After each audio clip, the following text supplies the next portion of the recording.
Dumating ang founder ng Easton Academy na si Mr. Wahlberg sa inquiry room kasama si Rain na isang divine visionary.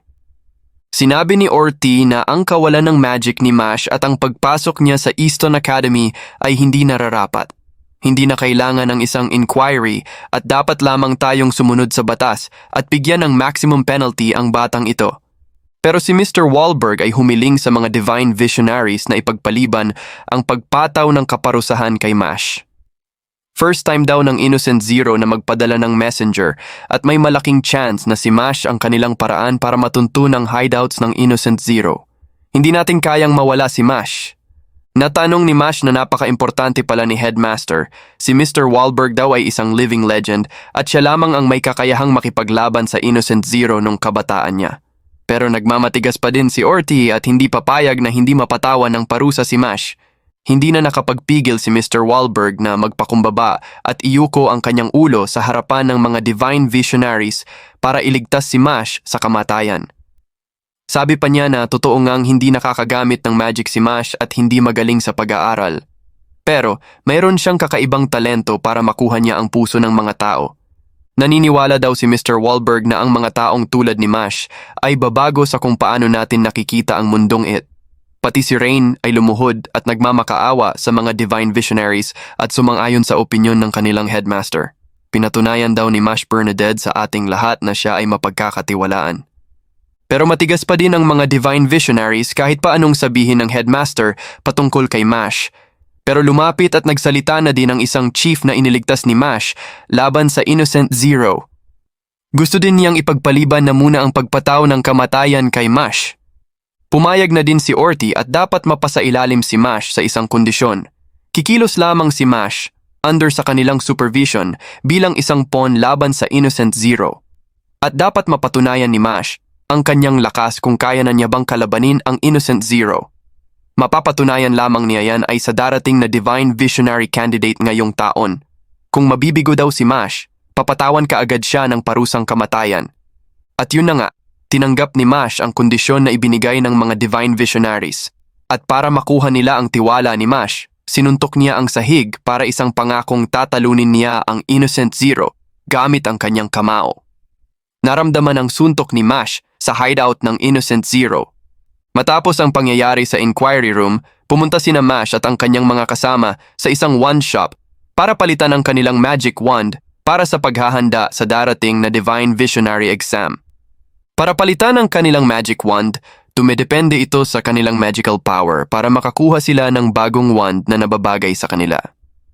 Ang wand na kanilang makukuha ay nakakatulong ito para ma-improve ang kanilang magic. Sinubukan din ni Mash para makakuha ng bagong magic wand kahit wala siyang magic na taglay. May nakita siyang wand na nakalagay sa sahig. Sabi ng matanda, matagal na daw yung wand sa kanyang shop. Ito daw ay napakabigat at walang sino man ang nakakaangat nito. Isa lamang daw itong legend at hindi totoo. Kahit pa daw gaano kalakas ang magic or physical muscle na iyong tinataglay, wala pa ding nakakapagpaangat nito nakalipas ang ilang daang taon. At yun na nga, linapitan ni Mash ang nakabaong wand sa sahig at binunot ito, biglang may tubig ang bumulwak galing sa ilalim ng sahig. At kalamang inangkin na nga ni Mash ang kakaibang magic wand. Sa kabilang banda naman, nag-uusap sina Orter at ang kanyang kasama na si Margaret Macaron at ibinahagi ni Orter ang isang magicless student na gustong sumali sa Divine Visionary Exam. Humingi ng pabor si Orty kay Margaret Macaron na member ng Orca Dorm Prefect na sisiguraduhin na hindi makakasali si Mash sa Divine Visionary Exam. Hindi nagtagal, pinuntahan na ni Macaron si Mash dun sa kanilang bahay na nasa gitna ng kagubatan kasama ang kanyang dalawang assistants para kalabanin at pigilan na hindi makakasali sa Divine Visionary Selection Exam. Habang hindi pa nakakarating si Macaron sa bahay ni Mash, biglang dumating si Rain the Sword Cane para pigilan si Macaron gamit ang kanyang mga espada. Sinimula na ang kanilang paglalaban at inunahan ng pag-atake ni Rain gamit ang kanyang partisan swords versus sound magic kay Macaron. Nagpagalingan ang dalawa kung sino ang mas malakas gamit ang kani-kanilang mga magic. Ginamitan ng howling sound si Rain para ma-restrain ang kanyang galaw at pinalibutan ng mga magic notes si Rain malapit sa kanya. Ang spell na ginamit ni Macaron ay isang napakadelikadong magic na kung saan sasabog ito kung gagamit ng magic spell si Rain. Pero hindi nagpapigil si Rain na isang divine visionary sa magic spell na inilagay ni Macaron sa kanya. Si Rain pala ang pinakauna at pinakabatang nakakamit ng pangatlong lines dahil sa kanyang pambihirang magical power. Lumabas ang pangatlong line ni Rain dahil malaki din ang kanyang tiwala kay Mash na babaguhin niya ang pananaw sa mundong ibabaw.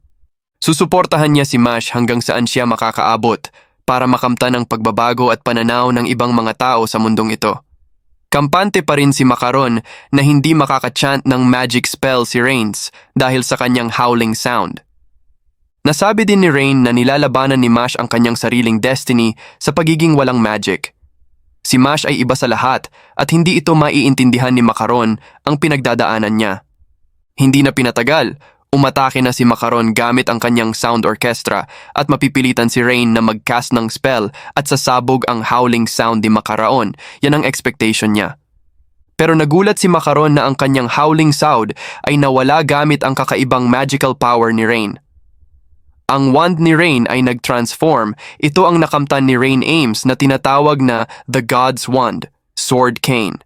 Ginamit ni Rain ang Black Partisan na isang malaking espada na puno ng magical power at itinira kay Macaron at gumawa ng sound shield si Macaron. Sa pangyayaring yun, andun pala si Mash at hindi sadyang nakita niya sina Rain at Macaron na naglalaban sa gubat. Lumabas si Mash at nagpasalamat ito kay Rain. Binigyan ng magandang advice ni Rain si Mash sa paparating na Divine Visionary Final Exam. Gusto ni Rain na manalo si Mash. Sa kabilang banda naman, matapos ang ginawang pag-atake ni Rain kay Macaron, nakaligtas pa din ito at tuguan. Inuna niyang iligtas ang kanyang dalawang assistant. Napamangha si Macaron sa gigantic wand na itinaas ni Rain na kung saan dun nanggagaling ang napakalakas na magic power output.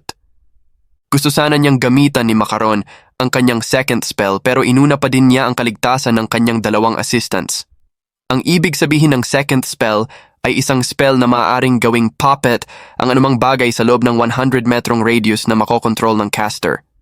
Nagsimula na ang Divine Visionary Elect Final Exam at nakasali ang mga kaibigan ni Mash na si Dot at Finn Ames na may 3 coins at Lance Crowns na may 5 gold coins. At sa huli, papasok na sana si Mash sa loob ng arena pero hinarangan ito ni Orte. Sinabihan niya si Mash na hindi siya nabibilang sa mundo ng magic at nakakasira lamang sa buong sistema nito. Ang sabi pa ni Orte kay Mash, hanggat naririto ako. Ang iyong pag-iral ay hindi kailanman makikilala ng mundong ito.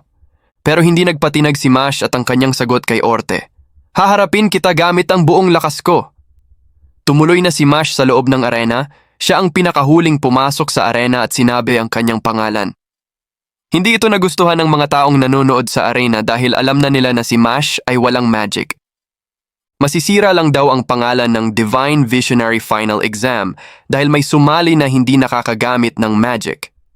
May 12 candidates ang kasali sa Divine Visionary Final Exam galing sa 3 dorms. Dito magsisimula ang totoong pagsubok ni Mash at maipakita niya sa lahat na siya ang pinakamalakas sa lahat ng gumagamit ng magic laban sa magicless. Muli, maraming salamat sa inyong pagsubaybay sa aking mga videos at huwag niyong kalimutan na mag-like sa video at mag-subscribe sa mga hindi pa nakasubscribe.